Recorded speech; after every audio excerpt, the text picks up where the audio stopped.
They say true hell is when the person you are meets the person you could have been. And I believe that in 2022, Iman Gadzhi has shown me what true hell is.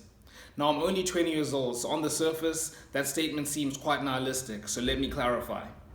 When I found Iman at the start of the year, he seemed like your typical finance, your typical self-improvement YouTuber. You know, there are a lot of 21-year-old, 22-year-olds who are making tons of money, millions from drop shipping, and they go into podcasts and everything. But what Iman's rise this year has shown is that he's not your typical YouTuber, right? When you've seen what he did with the digital renaissance and that sort of thing, it's shown that he's got this extra oomph to him. He's got what I call an FU attitude, right? This demeanor that you kind of expect to see from someone like Cristiano Ronaldo or like Michael Jordan. People who are established, right, goats in sports and everything. They're just well known around the world and they're older. So it's quite rare to see in a 22-year-old, right? It's this attitude that he just carries around, that he's the man, he's got power and that sort of thing. And what that showed me was, when you look at someone like that, usually, like I said, it's usually someone much older, much more respected and that sort of thing. You expect that from like someone who's older, and then you look at them and you're like, okay, I'm quite far from that. I could never be that sort of thing. When you see it from a 22-year-old, it's something different, right? And I think what hit me harder with Iman Gadzhi's rise this year was that you could see his ascent from. He said he's been making YouTube videos. You can go onto his YouTube channel. The videos are still up there from when he was 15, 16, right? He said he's been on self-improvement for about 6 years. And when I found that out, it kind of got me here, because I'm like, right, you see all these YouTubers online and that sort of thing, and you look at them and you're like, I don't really know how I can get there, right? And what you've had this year is, alongside Iman, you've also had Hamza, right? What they've managed to do is they've absolutely turned over the self-improvement game. And they've managed to do that by being able to relate to your average person, right? You hear them say something you don't hear from other people that are sort of at the top, right? He says, like, I'm not that much different from you, right? He said it a couple of times. I might be paraphrasing here, but he said it multiple times where it's like, I'm nothing special, right? I just have like a really good like work ethic. And he said about like focus, what separates millionaires. I don't know if it was him or Hamza, or I saw it somewhere else, where he was like, what separates millionaires from like your average person is your ability to sit down and focus. It might have been Iman when he was like pushing like the monk mode. I was watching a monk mode video. That's how I found him. And they've managed to do this thing where they relate to your average person, and they're like, I'm literally just like you, but my habits have separated me from you.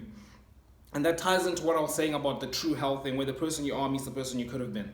Now, how this ties in with my story is that Iman started self-improvement about 6 years ago. And I know you shouldn't like be comparing, and comparisons the thief of all joy and that sort of thing. But it's good to sort of get like a reference. And sometimes like comparisons can just like be really damning, right? Like in this instance, Iman started self-improvement about 6 years ago. That's what he said, right? And he's been working and that sort of thing. And he's managed to get to where he is now, right? I found self-improvement about 5 years ago as well. I found it in like 2017. I was 15 years old. I found it and I kind of did what your average person does, right? Where you kind of dabble in it because, I wasn't happy with my life. You go online and you start learning about it always starts with like girls and how to pick up girls and that sort of thing. Then you learn you need to dress nicely, and then you learn you need to make money and that sort of thing, get in the gym.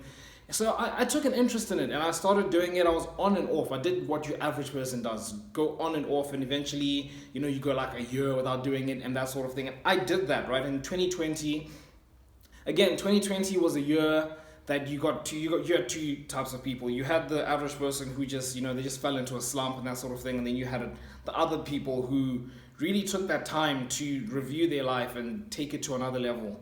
And that's what you had with like Hamza, right? In 2020, he moved back with his parents, and then he started working on his business and that sort of thing. For me, like that year was just, I did what your average person does. Like I was just chilling at home, basically doing nothing, wasted the whole year. When I managed to get back onto self-improvement, which is at the start of last year, when I managed to become consistent again, it was when I spoke with a friend that I hadn't spoken to since graduation. So I graduated at the end of 2019. And you know what happens when you graduate and that sort of, you have like, it's a new era in life. You've got all these new plans for yourself.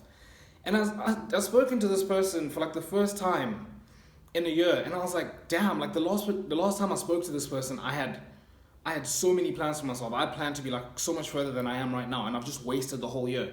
And I was like, I'll be damned if I'm like 30 and I'm coming back to like a high school reunion, right? And I've had all these plans of what I'm gonna do in my 20s, and I come back and I'm still the same person, right? So that's what really managed to kick me into gear and start like being more consistent and that sort of thing. So now when you've had someone like Iman like blow up this year and that sort of thing, it's a mirror for yourself, because it's like, we discovered like self-improvement around the same time, right?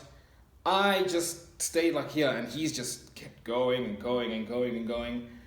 And like again, like there's nothing like that. As a man, like you're always gonna get shown like your value in life. We all know this from like Red Pill and everything like that. As a man, you just know that your value is always gonna get shown to you.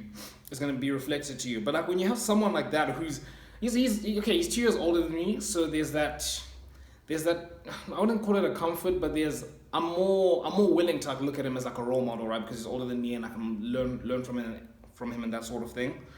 And that's what I'm like taking this opportunity to do. Like I'm looking at him and I'm like this. He's just showing that there's levels to all of this, right? There's levels to this. We both discover self-improvement at the same time. He's taken it up a level, and I've just stayed like that. And to round up the video, that's basically how Iman has changed my life, right?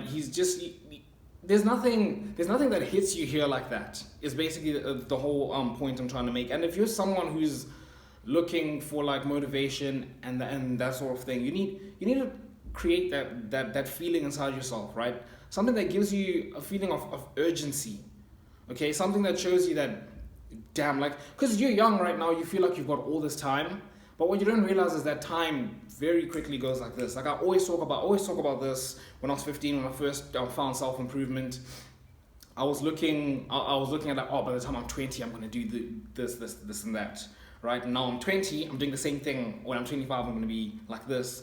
And you need to stop yourself and realize that time is going to go by fast, and eventually you're going to get to a point. See, I'm lucky I'm 20. I'm still able to sort of like review my life, set up a new plan, and like work towards it, right? I only need a couple of years to get myself to where I need to be, right? But if I kept this going, if you keep this going and you get to like 30, 40, you have a lot more responsibilities in your life. It's a lot more difficult to do something like that, right? So I know this video was about how Iman Gadzhi has changed my life, and I think I've gone through that sufficiently. But just as an overall message to you as a man, like don't let time pass you by like that. Okay, just work towards something. Insert urgency into your life. That's basically the whole point I'm trying to make. And yeah, that's the video, guys. Make sure you guys hit the subscribe button below to join the Self-Improvement Brotherhood. And until next time, I'll see you boys.